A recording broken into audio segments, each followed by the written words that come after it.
Irmãos, hoje nós vamos continuar a série O Poder de Deus e as Nossas Fraquezas. Muitos dias a gente acaba esquecendo do tema, do título que a gente botou, na verdade, para essa série, que é em 2 Coríntios. Na semana passada, no capítulo 7 de 2 Coríntios, nós falamos sobre o resultado da carta chamada Severa, que foi levada por Tito àqueles coríntios, onde eu e você aqui aprendemos a diferença entre remorso e arrependimento. Falamos sobre a tristeza carnal e a tristeza segundo Deus, aquela que leva ao arrependimento. Agora, se você quiser assistir de forma mais completa esse resumo que eu dei aqui, você pode assistir essa mensagem no canal da igreja no YouTube, amém? Então, dito isso, nós vamos lá. Quero trazer primeiramente o contexto de 2 Coríntios capítulo 8. Havia uma grande fome na região da Judéia, durante o tempo do imperador Cláudio. E esse tempo ele foi marcado por uma série de desastres, como a perda das colheitas, como a perda dos campos, as guerras em várias partes do seu reinado, aonde as áreas mais afetadas foram a Judéia, Roma, a Grécia e também o Egito. E essa última calamidade no Egito, ela provocou uma grande fome. E foi por conta das enchentes do rio Nilo, porque, ou seja, esse mesmo ele transbordou, entrando nos campos, destruindo as colheitas, trazendo um período de grande fome naquela época, pela qual estava na liderança daquele povo o imperador Cláudio, que foi contemporâneo aos apóstolos da igreja primitiva. Essa fome, ela aconteceu por volta do ano 46 depois de Cristo, onde aconteceu essa provação. Interessante que hoje está bem fresquinho na nossa memória. Há uns meses atrás, aqui no Rio Grande do Sul, em maio, quando tivemos todas aquelas cheias, onde campos foram devastados pela água, colheitas foram todas perdidas. Foi algo semelhante, uma enchente que transbordou o rio Nilo e adentrou para dentro dos campos, das terras, daqueles que tinham propriedades e tinham coisas feitas pelo plantio. Então, de forma parecida ao que nós vivemos agora no Rio Grande do Sul, esses homens estavam vivendo. Só que naquele tempo era um pouco diferente de hoje. As nações não tinham tanto recurso quanto hoje nós temos. O Rio Grande do Sul foi ajudado de todos os lados. Mas é interessante que Deus, ele nunca deixa o seu povo desavisado. A palavra de Deus vai dizer em Atos capítulo 11, versos 27 e 28. Naqueles dias, alguns profetas desceram de Jerusalém para Antioquia. Um deles, Ágabo, levantou-se e pelo Espírito predisse que uma grande fome sobreviria a todo o mundo romano. O que aconteceu durante o reinado está ali, o reinado de Cláudio. Vai brincando, né? Às vezes a gente fala Reinaldo, e aí depois fala errado, né? Além das enchentes, naquele tempo também eles enfrentaram o que era comum, que eram as pragas de gafanhotos. Aquilo no Oriente Médio era comum, não sei se ainda nos nossos dias. Então a igreja de Antioquia, ela é composta pela sua maioria por gentios. Esta que foi uma das primeiras a ser fundada, a igreja de Antioquia. Foi a primeira a ser fundada fora da Judéia. Ela decidiu ajudar financeiramente aqueles judeus que estavam passando necessidades. Vocês lembram aqui da série Ministério do Espírito, onde nós falamos em Atos? Em Atos, no início dele, nós vimos centenas e milhares de judeus se converterem em Jerusalém. Quando que aconteceu isso? Muitos deles tinham vindo de vários lugares, de várias partes do Império Romano, para o dia de Pentecostes. E quando eles ouviram aquela pregação, a pregação de Pedro, e tendo encontrado ali o Messias através daquela palavra, o que eles fizeram? Ficaram em Jerusalém. Então eles acabaram não voltando para casa, e a igreja que tinha ali, naquele período, 120 membros, ela rapidamente passou a ter mais de 5.000 membros, após os 2 sermãos, as 2 pregações do apóstolo Pedro. Ou seja, 3.000 almas no primeiro, 2.000 almas no segundo, aproximadamente. Então o que acontece com isso? Diante das necessidades que foram surgindo, o que os irmãos daquela época começaram a fazer? Você vai lembrar lá no início, começaram a vender as suas propriedades. Temos o exemplo do próprio Barnabé, que vendeu a propriedade e entregou para os apóstolos fazerem a distribuição entre os irmãos que estavam naquela situação difícil. Por isso a igreja de Jerusalém acabou se descapitalizando, uma igreja que ficou precisando ser ajudada, de tanto tentar ajudar uns aos outros. Então 16 anos de existência dessa igreja, estava acontecendo isso. Eles estavam passando por um momento de muita dificuldade financeira. Então por isso a igreja composta pelos gentios, ela se mobiliza através do apóstolo Paulo para ofertar de forma generosa aos irmãos de Jerusalém. Aí agora nós já temos o pano de fundo. Agora você já vai entender o que nós vamos falar. Irmãos, de forma intencional, aqui na igreja nós não entendemos generosidade como algo a ser forçado. Aqui na igreja nós não oprimimos. Nós entendemos que a oferta ela é voluntária e de forma espontânea. Então por isso que nós já ofertamos, antes mesmo de uma palavra que vai falar sobre generosidade. Porque não adianta você ouvir uma palavra que te confronte, e você vem aqui só hoje e não mude a tua mente e o teu coração. Então quero trazer nessa noite como tema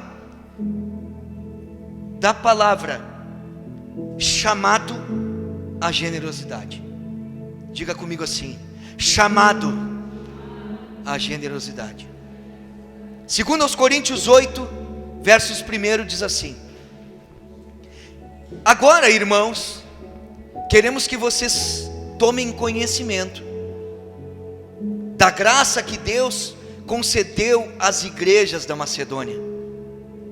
Olha só, as igrejas aqui citadas por Paulo da Macedônia, elas eram as congregações que existiam na cidade de Filipos, Tessalônica e Bereia.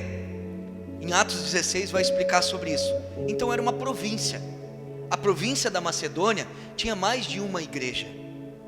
Versos 2 diz assim: no meio da mais severa tribulação, a grande alegria e a extrema pobreza deles transbordaram em rica generosidade.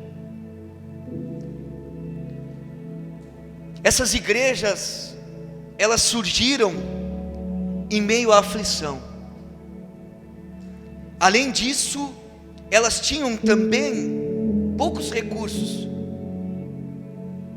tinham recursos financeiros limitados, mas mesmo assim, esses fatores não impediram que eles dessem uma oferta voluntária e caridosa. Em meio às tribulações deles, eles conseguiram olhar para o próximo. Eles não focaram nas suas necessidades somente.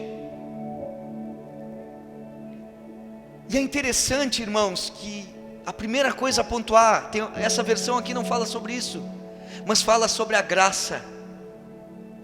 Aí, lê na tua Bíblia, vê se não diz graça, aonde está falando de oferta. Porque ofertar é uma graça de Deus. Contribuir é uma graça de Deus. Nós vamos entrar no texto e você vai entender o porquê. Versículo 3 diz assim: pois dou testemunho de que eles deram tudo quanto podiam, e até além do que podiam, por iniciativa própria. Paulo enfatiza, deixa cravado isso, por iniciativa própria. Não precisou alguém pegar o microfone, chamar atenção, não precisou alguém tentar persuadi-los. Eles deram de forma voluntária, além do que podiam dar. Além do que podiam dar, me faz pensar. O que? Generosidade, através do sacrifício. Eu vou explicar, porque senão vai ficar algo voando. Por muitas e muitas vezes, nós não entendemos que isso faz parte da nossa vida de devoção a Deus, a oferta. A gente não consegue entender que a nossa contribuição, ela faz parte do que realmente é a minha vida em Deus. Ela não está despegada, ela não é menos importante do que fluir nos dons, ela não é menos importante do que uma função que eu ocupe dentro da igreja. Ela também é muito importante porque ela fala muito mais de mim do que eu mesmo realmente sei. Generosidade não se põe limites. E aqui eu lembro daquela viúva pobre, que ela chega diante de um gasofilaço, e naquele tempo eram feitos de metal, e aquilo retumbava quando caíam moedas, chamava atenção. E aquela mulher, ela vem e pega as suas moedinhas, e ela chega e larga e deposita dentro daquele gasofilaço. Só que ela depositou tudo que ela tinha, ela sacrificou. E aqui eu não estou dizendo para você ser imprudente, inconsequente, não estou ensinando você a ser antibíblico. Eu não estou dizendo que você precisa sacrificar o que você não tem, como muitos hoje ensinam. Se você quer ganhar tanto, você sacrifica sobre tanto. Tu quer ganhar 10 mil, sacrifica sobre 10 mil. Não é isso que é ensinado hoje? Não é a forma de barganha hoje? E aí o que eles acabam fazendo? Levando as pessoas à miséria, as pessoas à dificuldade financeira. Só que essa mulher, ela tinha uma confiança inabalável. O que ela tinha, ela sabia que ela podia dar, porque o Senhor era capaz de suprir. Ela não deu o que ela não tinha, ela deu o que ela tinha. Aí você vai dizer, mas a palavra de Deus tem que nós precisamos ter prudência. Mas quando que a prudência? O que você chama de prudência? Avareza? O que você chama de prudência? Apego ao dinheiro? O que você chama de prudência? Medo do amanhã? Falta de fé? Talvez a tua forma e a minha forma de entendimento de prudência esteja errada. A verdadeira generosidade cristã, ela não pode ser medida pelo quanto você tem para dar. Muitas vezes, aqueles que têm menos são mais generosos com o mínimo que têm. E aqui eu aprendo, como pastor dessa casa, que nós precisamos entender que quando a pessoa, ela realmente, ela quer entregar algo para o Senhor, em prol do reino de Deus, em prol do reino, para ajudar pessoas, para converter, a gente tem que deixar ela ofertar. Quanto que representa do que eu tenho, o que eu oferto? Quanto que representa, irmão, da tua renda? Quanto que representa da minha renda? Esse foi o ensino dado por Jesus. E após aqui também Paulo, Jesus através da viúva, e Paulo através dos macedônios, falando a mesma coisa. Exemplo, o que tu quer dizer, pastor? Eu quero dizer assim, eu vou dar um exemplo de valor. Eu não estou dizendo que você tem que dar, eu estou dando um exemplo para que realmente a gente entenda o que significa a diferença de que quanto eu tenho e quanto que eu dou. Um exemplo, se eu der R$200 e eu ganho 10 mil, ele tem uma importância, ele tem um nível. Agora, se eu der 200 de R$1.000, quanto que eu dei na minha renda? Ninguém está fazendo campanha para você, quem dá mais e quem vai dar mais, não é concorrência aqui. Só que, assim como nós realmente nos entregamos e queremos que Deus nos dê tudo, eu e você estamos dispostos a nos render por completo ao Senhor? E quando eu falo nos render, eu não estou falando somente financeiramente, eu não estou falando somente do bolso, eu estou falando do todo. Muitas e muitas vezes nós, e as principais pessoas que muitas vezes chegam para falar conosco, comigo e com o pastor Igor, a respeito do dízimo, e esse texto não fala de dízimo, amém? Esse texto está falando de oferta, e tem vários que estão levando esse texto aqui para falar e pregar dízimo, que o dízimo ainda é para os nossos dias, que o dízimo ainda é a forma. Não diz nada, diz oferta voluntária. Só que muitos daqueles irmãos que chegam para conversar comigo e com o pastor Igor, eles já vêm perguntando: o que você acredita sobre o dízimo? O que você pensa sobre o dízimo? Porque o real interesse deles muitas vezes não é por Jesus, é por não dar nada, é por estar preso muitas vezes à avareza, é por estar muitas vezes preso ao dinheiro, porque é o seu Senhor. Porque quem entendeu o Evangelho não tem problema, porque ele entendeu que quem deu tudo foi Cristo antes de qualquer um de nós. E se você tem recurso, é porque antes veio dele. Essa é a graça de ofertar. É um favor imerecido, onde nós temos o recurso para poder ajudar. Isso é uma graça de Deus. Versículo 4 diz: eles nos suplicaram insistentemente o privilégio. Aqui, a graça, não é aí que fala graça na tua Bíblia? Alguns têm aí? Eles nos suplicaram insistentemente o privilégio, ou a graça de participar da assistência dos santos. Pela leitura do texto, provavelmente Paulo deve ter os aconselhado como um homem de Deus sério. Ou seja, ele vendo a situação, ele chegou, olhou para eles e disse: cara, não ofertem, não ofertem, porque vocês têm uma posição social mais difícil. Mas o texto diz: eles nos suplicaram, eles nos suplicaram insistentemente: deixe-nos participar. Eles desejavam realmente, pois entendiam que é um privilégio participar do cuidado dos santos. É um privilégio poder ajudar, irmãos. Se você ajuda, se você abençoa, se você oferta, é sinal que você tem. É sinal que você tem um recurso, e é melhor dar do que receber.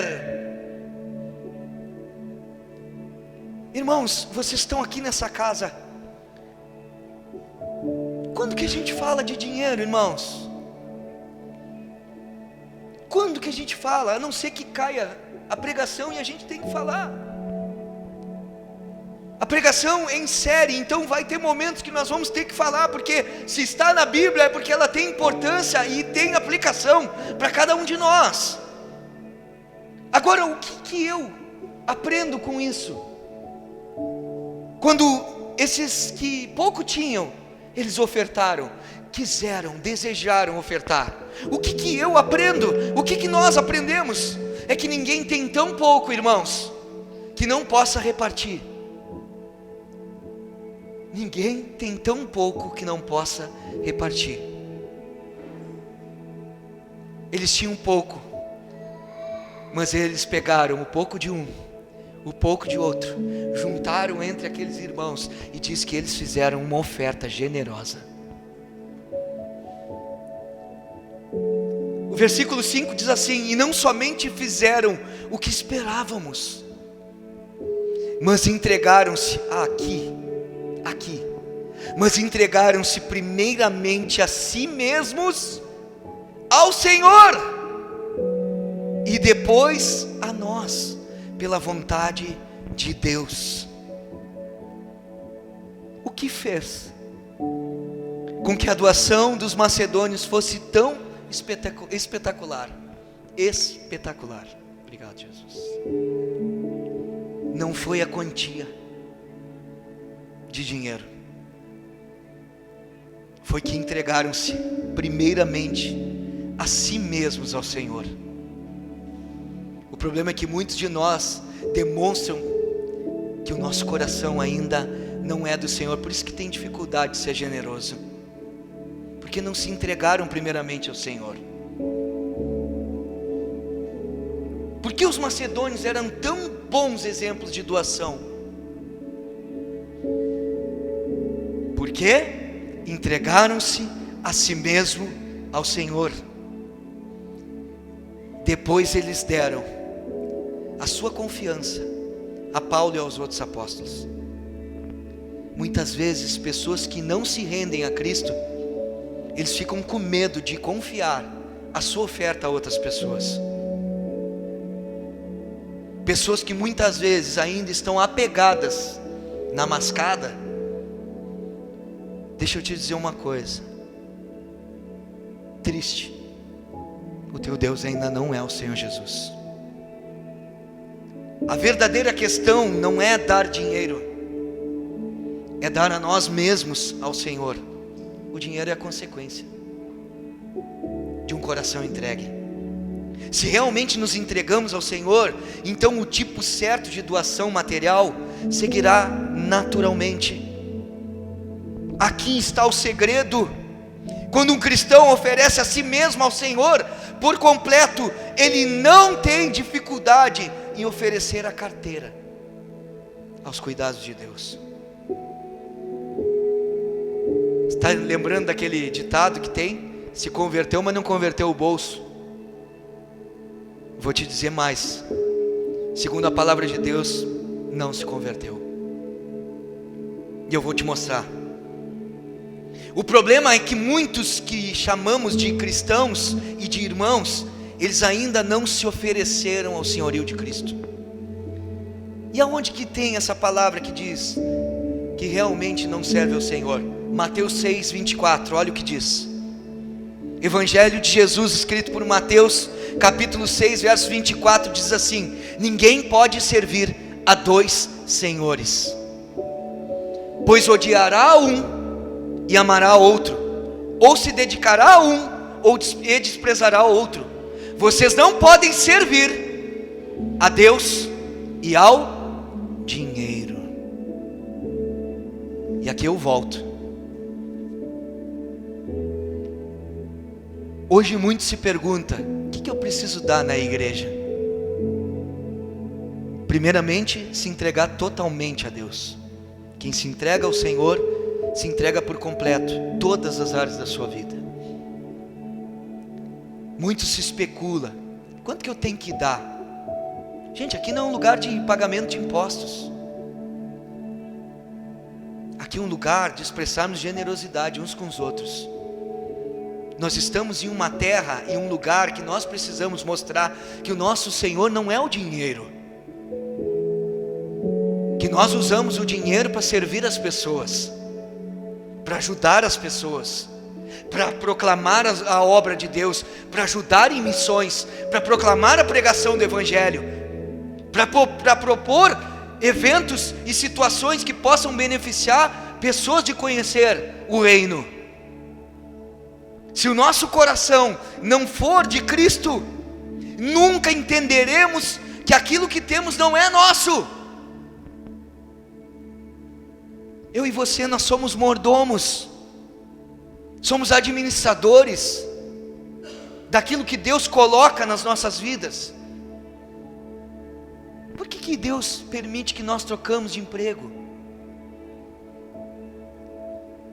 Por que Deus permite que nós sejamos tão agraciados com recursos? É para que pare em mim? Para que eu junte só para mim, para minha casa e só? Não é. O recurso que vem à nossa mão é para que a gente possa ser cada vez mais generoso e olhar para aquele que padece, que necessita, que precisa. Eu fico pensando hoje, diante de um cenário, e nós vamos entender que muitas vezes nós somos como os coríntios foram. E mais abaixo vai falar sobre isso. Quem propôs, quem iniciou, quem teve a iniciativa, a ideia de ofertar foram os coríntios. E fazia mais de ano e eles não tinham dado ainda a sua oferta. Os outros já tinham ofertado, eles já tinham coletado dos outros lugares, e os coríntios ainda não tinham dado. Olha o 6, vamos juntos que nós vamos chegar ali. Assim recomendamos a Tito, visto que ele já havia começado, que completasse esse ato de graça da parte de vocês. Então o que ele está falando aqui? Tito ficou de responsável. Havia um legado dado a Tito, havia uma responsabilidade dada a ele de recolher essa oferta. O 7 diz assim: todavia, assim como vocês se destacaram em tudo. Olha Paulo elogiando eles. Ou seja, vocês se destacaram em tudo: na fé, na palavra, no conhecimento, na dedicação completa e no amor que vocês têm por nós. Ou seja, toda aquela restauração que aconteceu, que nós falamos no versículo anterior, no capítulo anterior, quando a igreja ela tem um arrependimento genuíno e verdadeiro e começa a valorizar Paulo. Aí ele diz assim: destaquem-se também nesse privilégio de contribuir. Privilégio, irmãos. Por isso que nós não entendemos. Se você é alguém que quando você muitas vezes você tem um momento de ofertar ou de ajudar alguém, você oferta de forma com o coração já pesado. Se você já oferta já pensando: que agora brabo, agora chegou a hora. Irmãos, deixa eu te falar uma coisa: não oferte. Não oferte. Porque Deus não se agrada de imposição, Deus não se agrada de murmuração, Deus não se agrada de pessoas que realmente não entendem o que estão fazendo. Os coríntios tinham mais recursos do que os macedônios, portanto eles podiam dar mais, ou seja, demonstrar mais generosidade, e era isso que Paulo esperava que acontecesse. Aí ele fala no 8: não lhes estou dando uma ordem, mas quero verificar a sinceridade do amor de vocês, comparando com a dedicação dos outros. Aqui eu achei interessante, porque o apóstolo ele deixa muito claro, pastor Igor, que oferta é voluntária e não cumprimento de ordens. Oferta é voluntária, não é imposto. Oferta é voluntária, imposto é obrigação. E muitas vezes as pessoas estão fazendo do dinheiro dado na igreja um imposto, uma obrigação. E nunca foi por obrigação, sempre foi por amor, sempre foi por graça, sempre foi por um favor imerecido que Deus nos deu de ofertar, de ajudar. Pare e pense, você preferia estar sendo ajudado ou ajudar? Então mude a tua cabeça. Você queria estar na posição de ser alguém que não tem ou na posição de quem tem? Então mude a tua cabeça, mude as tuas atitudes. E ele também deixa claro aqui que generosidade é uma forma de demonstrar amor sincero pelo Senhor e também pelo meu próximo. Não é bom estar perto de pessoas generosas, irmão? Não é bom, não é bom. A palavra de Deus diz que a alma generosa, essa prosperará. Coisa boa, a gente está perto de pessoas que nos inspiram, que fazem de tudo para agradar, que fazem de tudo para nos receber de forma que a gente se sinta bem, que a gente se sinta valorizado. Pessoas generosas que não é só com dinheiro, mas que são pessoas generosas do seu tempo, emprestando para os outros, ajudando pessoas. Hoje de tarde ainda fazendo essa palavra, a Duda falou uma frase para mim que eu anotei, que eu achei pertinente. E ela disse que faz parte de uma música, mas só que é uma grande verdade, que ela diz assim: ajudar é um vício de amar. Ajudar é um vício daquele que ama. Se você ama, você vai ser aquela pessoa que quer sempre ajudar. Com teu filho, com a tua esposa, com teu marido, como é que é? Você não está sempre disposto a ajudar com pessoas que você ama? Então amar é um vício de querer ajudar as pessoas. Note que Paulo, ele usa o exemplo dos macedônios, para quê? Para despertar a atenção dos coríntios. Preste atenção aqui. Ele usa o exemplo e fala dos macedônios primeiro. Olha, vou dizer para vocês, eles tinham bem pouco, e eles deram a mais do que eles podiam. Paulo diz, olha para eles, usa o exemplo deles. Paulo usa isso, não era para gerar competição, não era para gerar disputa, mas trazer responsabilidade. Muitas vezes a gente traz esse ensino aqui na igreja, e pessoas acham que a gente está querendo aparecer ou mostrar alguém, quando muitas vezes a gente destaca, ou um irmão, acontece uma situação, que o irmão bota, irmãos, mude a tua ótica, enxergue isso como alguém que realmente está entendendo, e se espelhe em boas obras, em boas práticas, em pessoas que fazem, em pessoas que valorizam, em pessoas que ofertam, em pessoas que se doam. O objetivo de Paulo nunca foi gerar competição, e muito menos disputa, não é? Mas ele queria sim trazer responsabilidade, ensinando que ser generoso é demonstração de dedicação, é de alguém que realmente se dedica pelos outros, se dedica pela causa de Cristo.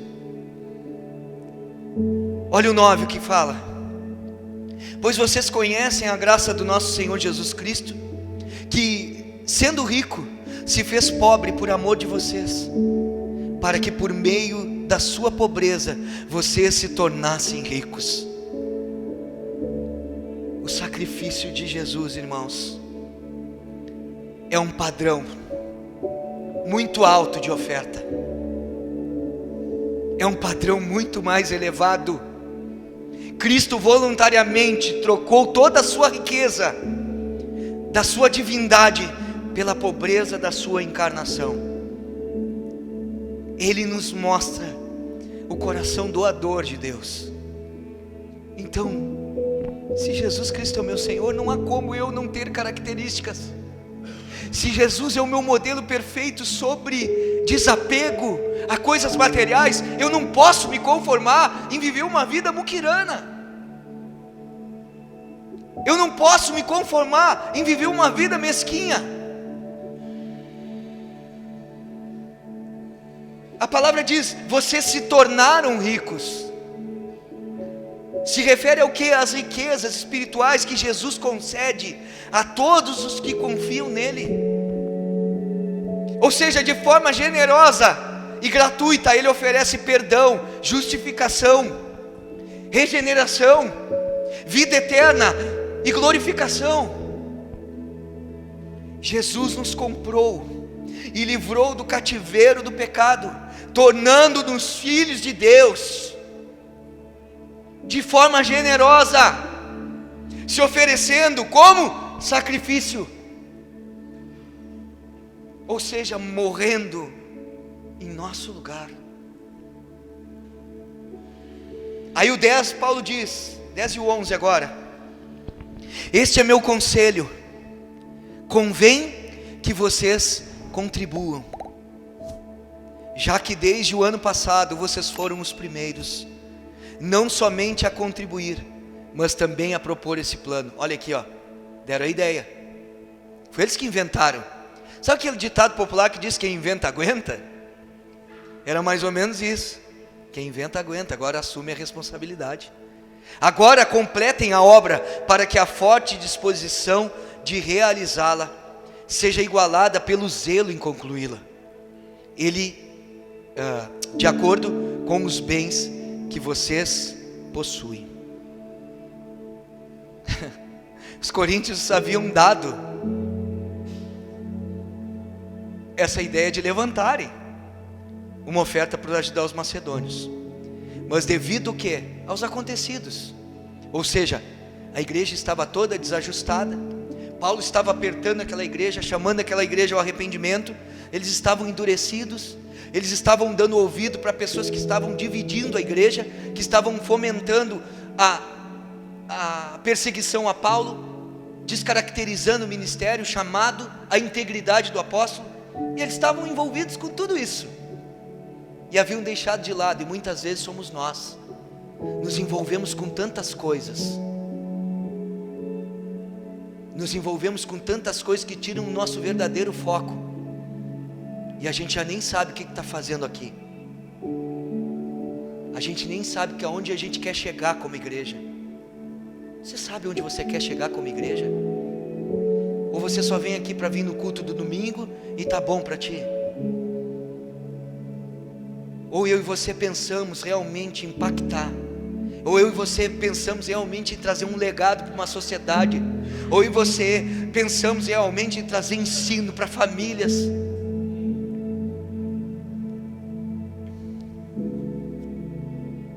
Agora Paulo aqui reforça, ele traz a lembrança deles, sobre o que eles haviam começado.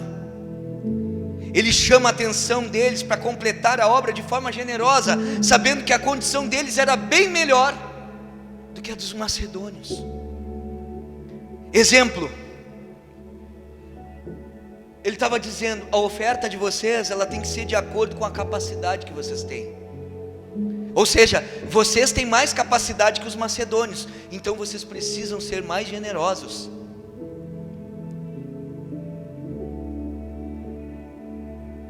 Aí eu lembro de situações aqui, a minha esposa também vai lembrar, que muitos, às vezes tinha um irmão passando necessidade, precisando de uma ajuda para pagar uma luz, para pagar alguma coisa, para fazer uma cesta básica, alguma coisa. E aí tinha pessoas que às vezes mobilizavam, começavam, inventavam. E a pessoa inventava e chegava em mim e na pastora, a gente ajudava com um tanto. Chegava no outro ali, no pastor Igor, na pastora Yasmin, ajudava com mais tanto. Chegava no Felipe e na Liz, um exemplo, dava mais tanto. Daqui a pouco juntou o valor da luz, entregava para a pessoa e a pessoa não ajudava. Já completou o dinheiro? É isso que Paulo está falando. Vocês inventaram? Participem, sejam generosos, Isso é muquiranice. É muitas vezes mostrar que o nosso coração está pegado, porque se deu e completou o dinheiro, oferta mais, dá mais. Se tu tem para dar, se tu não deu a tua parte que tu tem para dar, entrega para a pessoa e diz assim: usa porque tu está precisando. Ah, mas completou o dinheiro, não precisa mais dar. Oferta na vida de outro, mas dá aquele dinheiro para alguém.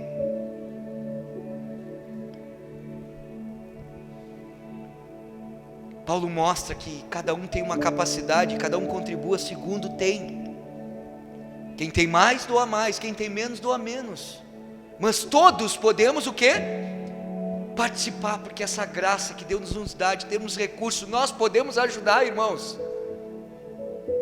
Nós podemos fazer diferença, não importa se eu tenho menos, eu tenho alguma coisa, eu posso repartir sim. Porque, o 12, porque se há prontidão e contribuição deixa eu ler de novo. Porque se há prontidão, a contribuição é aceitável de acordo com aquilo que alguém tem, e não de acordo com o que não tem. Olha aí, está falando aquilo que eu falei no início aqui, que muitas pessoas pedem para ofertar sobre um valor que não tem, né? E aí entra várias coisas, né? Os nomezinhos aí que a gente já conhece, já vem na tua cabeça, eu já sei, né? De santo não tem nada, né? De santa não tem nada. Estufa os bolsos. Não é isso que está falando a palavra. Não é isso que nós estamos sendo ensinados nessa noite. E sim a vencermos a avareza. E sim a vencermos a irresponsabilidade. E sim a vencermos as nossas desculpas. Deus está mais interessado na qualidade da oferta do que na quantidade ofertada. Por isso que eu falei, se está com o coração pesado, não dê. Se está com o coração pesado para ajudar, não ajude. E uma das principais coisas que acontece às vezes nos ministérios, sabe qual é a forma que os cristãos lidam? Quando eles congregam em uma casa, a primeira coisa, quando eles não estão legal dentro da casa, quando eles já mostram que não estão de acordo com alguma situação, a primeira coisa que eles fazem é parar de ofertar. Não vou dar. Não entendeu nada. Se tu tem problema com alguém, vai lá e trata e resolve.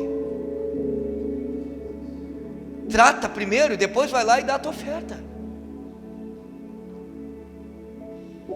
Continua alinhando o teu coração com as pessoas, porque às vezes a gente nem sabe, a gente nem tem oportunidade de esclarecer ou de conversar, e muitas vezes nem tem culpa, irmãos. Porque muitas vezes é fácil a gente achar motivos para não assumir as nossas responsabilidades.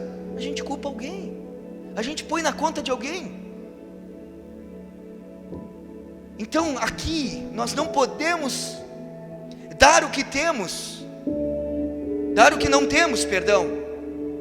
Deus olha a nossa doação de acordo com os recursos que nós possuímos. Se eu gasto demais e portanto nunca tenho nada para dar, eu não tenho desculpas diante de Deus. Tem pessoas no nosso meio, nós, que muitas vezes temos problema, compulsividade em gastar. Se muitas vezes nós usássemos esse dinheiro para reverter para pessoas que necessitam, tu ia ver como teu dinheiro ia aparecer muito mais. Muitas vezes a gente gasta só para nós. Deixa eu contar uma coisa, muitas vezes o nosso Senhor não é Jesus. O nosso Senhor é o dinheiro, é mamon.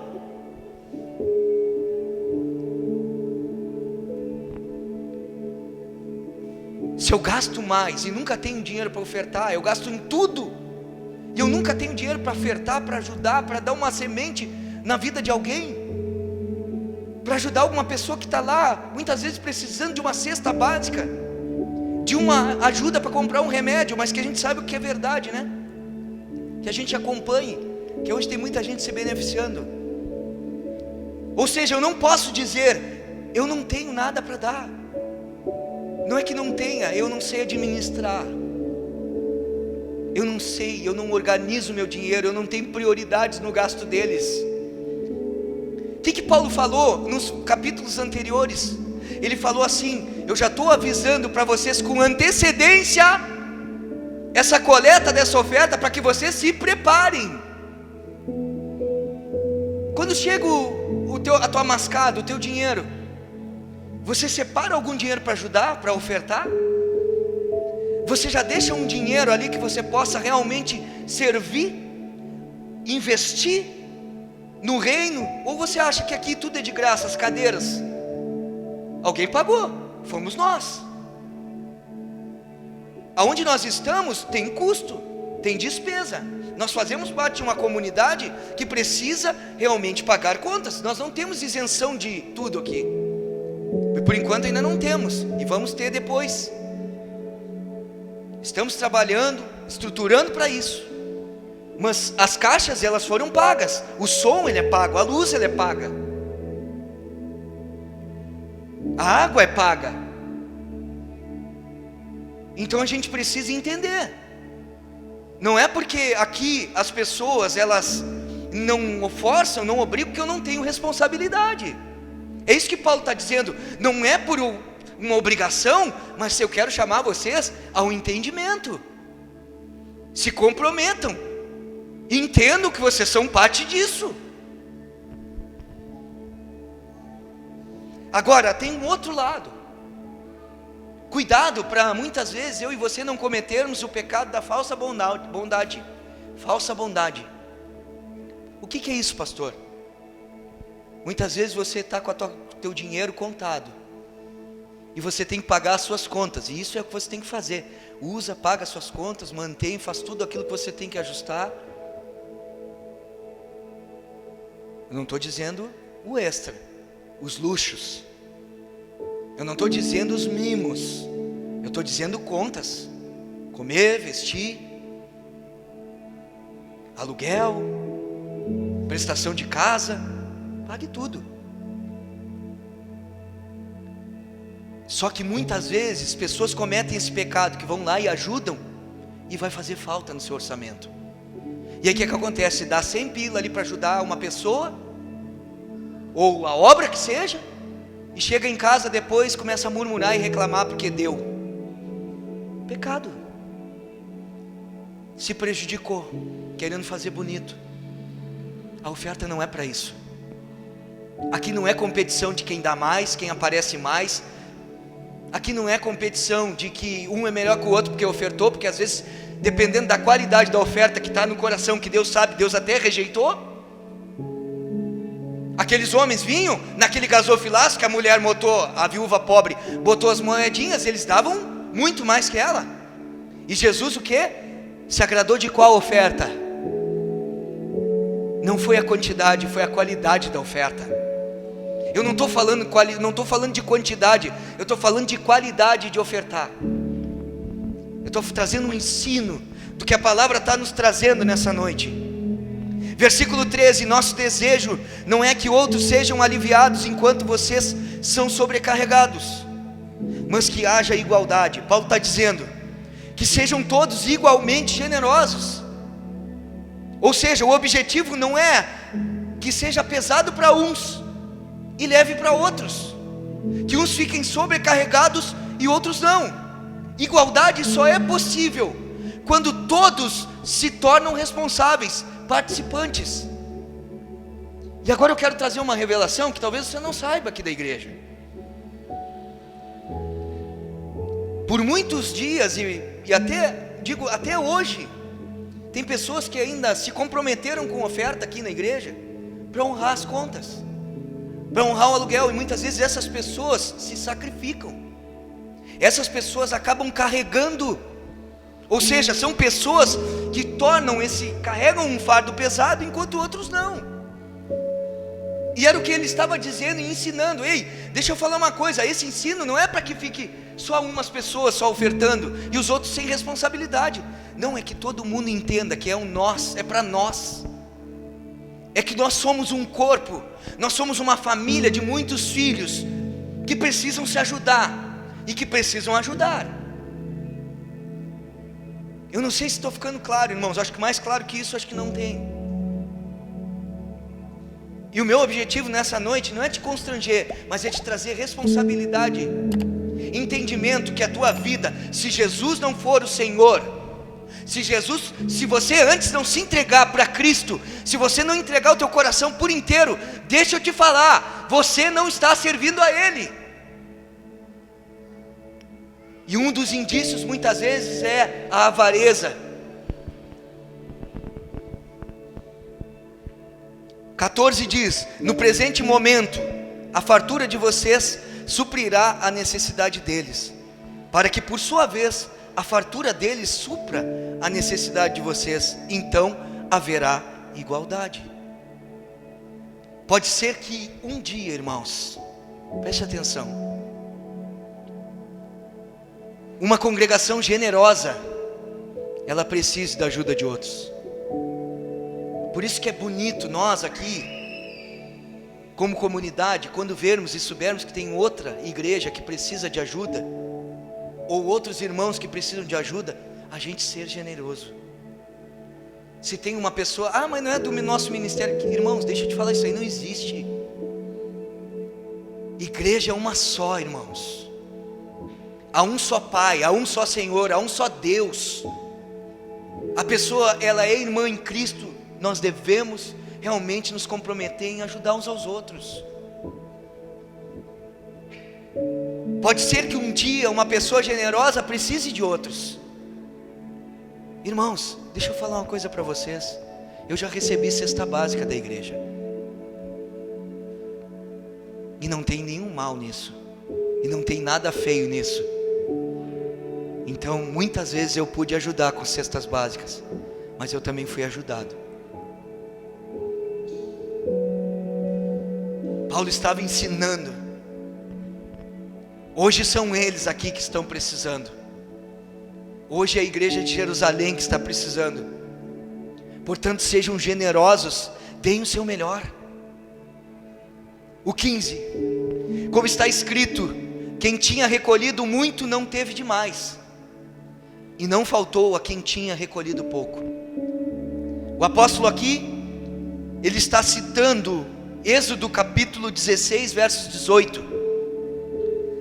Ou seja, eles tinham um jarro, e eles enchiam o jarro na quantidade de pessoas que moravam na sua casa. Um exemplo, uma casa com 4 pessoas, eles pegavam 4 jarros.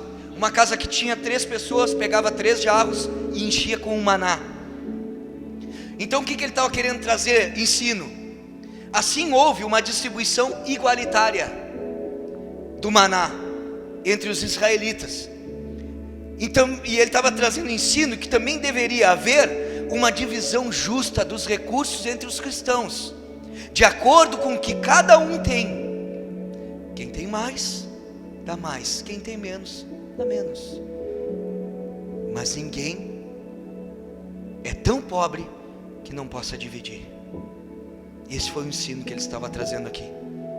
16 e 17 diz: agradeço a Deus que pôs no coração de Tito o mesmo cuidado que tenho por vocês, pois Tito não apenas aceitou o nosso pedido, mas está indo até vocês com muito entusiasmo e por iniciativa própria.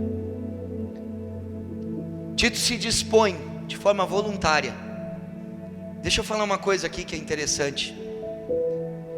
Tito se dispõe a ir lá, para o quê? Para coletar aquela oferta, viajar novamente. Provavelmente aqui, Tito estava custeando a sua viagem com suas próprias finanças. Ele ia voltar aos Coríntios para supervisionar a coleta. Essa expressão partiu para vós é uma referência ao papel de Tito como portador da carta de 2 aos Coríntios. Versículos 18 e 19: com ele estamos enviando o irmão que é recomendado por todas as igrejas por seu serviço no Evangelho. Não só por isso, mas ele também foi escolhido pelas igrejas para nos acompanhar quando formos ministrar essa doação.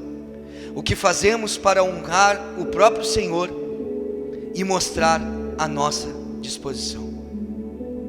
Aqui não foi dito o nome do irmão, e está dizendo: nós enviamos com ele, ou seja, esse irmão foi escolhido pelas igrejas para cuidar da coleta e da entrega dessa oferta junto de Tito e mais um. Olha só a seriedade, irmãos, que deve ser tratada as coisas de Deus. Olha o zelo que Paulo estava tendo. 20 e 21. Queremos evitar que alguém nos critique quanto ao nosso modo de ministrar essa oferta generosa, ou generosa oferta, pois estamos tendo o cuidado de fazer o que é correto, não apenas aos olhos do Senhor, mas também aos olhos dos homens. Vocês sabem aqui que isso é uma forma que a gente escolheu para ser prudente, do pastor ele não participar da tesouraria no sentido de ser ele. Até aconteceram algumas vezes, e eu não gosto, e está aqui os irmãos para falar, de participar. Eu gosto que estejam os dois tesoureiros, e se eu for fazer um acerto ali com eles, mas eu participar, eu prefiro ficar de fora, para que tenham pessoas responsáveis para cuidar das finanças, para que fique de forma transparente, para que todos aqueles que aqui dessa casa são membros, que precisam realmente saber o que tem no caixa, pode chegar ali, mas tem que ser membro, irmão, tem que ter compromisso com a obra, tem que ter compromisso com esse lugar. Aí você pode chegar ali nos tesoureiros, perguntar como é que está, o que eu posso fazer, o que eu posso ajudar. Então é isso, havia uma prestação de contas, e Paulo deixou pessoas delegadas, direcionadas a isso. O 22 diz: além disso, estamos enviando com eles o nosso irmão, que muitas vezes e de muitas maneiras já nos provou que é muito dedicado, e agora ainda mais por causa da grande confiança que ele tem em vocês. Ele diz assim: tal como o irmão do versículo 18, também não foi dito o nome desse irmão, então eram 3, Tito e mais 2, mas ele foi aqui louvado, ele foi aqui realmente destacado pela confiança que ele era detentor, né? Que era uma pessoa responsável. 23 e 24, já estou finalizando. Quanto a Tito, ele é meu companheiro e cooperador entre vocês. Quanto a nossos irmãos, eles são representantes das igrejas e uma honra para Cristo. Portanto, diante das demais igrejas, demonstrem a esses irmãos a prova do amor que vocês têm e a razão do orgulho que temos de vocês.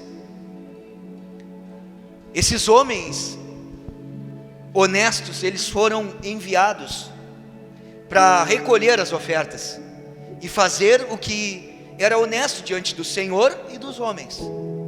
Além disso, eles evitaram e evitariam que qualquer pessoa pudesse culpar Paulo, porque Paulo foi muitas vezes alvo disso, de uma má utilização dos recursos, ou seja, em benefício próprio. Então é uma das formas que nós também optamos aqui pelo pastor, porque o pastor tem uma figura de muitas vezes, né, que foi de uma figura negativa com um trato ao dinheiro.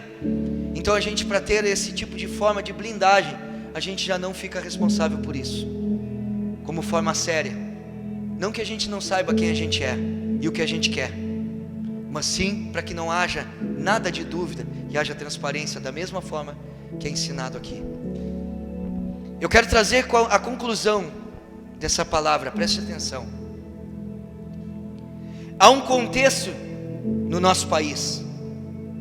Algumas denominações desenvolveram um estranho hábito de motivar as pessoas a ofertar com base naquilo que elas podem vir a receber. E em muitos casos, as pessoas são motivadas a ofertar muito acima daquilo que podem, sendo influenciadas a acreditar que Deus a recompensará através da sua fé e dará o benefício tão desejado. Por isso, muitos param de contribuir financeiramente com a obra, ao se sentirem enganados e explorados. Contudo, lendo esse capítulo, vemos o apóstolo abordar o assunto de maneira clara e equilibrada. A receita da igreja é tratada com muita transparência e por pessoas de confiança. Não haverá qualquer tipo de obscuridade na sua administração. Isso hoje nos estimula e ensina, como igreja e como ovelhas de um pastor, que tudo vê, a estarmos atentos às motivações dos nossos líderes, que se refere às finanças e na maneira como eles administram as ofertas que são entregues na casa aonde nós frequentamos. Uma obra precisa de colaboradores, muitos precisam ser alcançados, e uma igreja sadia é onde a ovelha gera outra ovelha e cuida dela.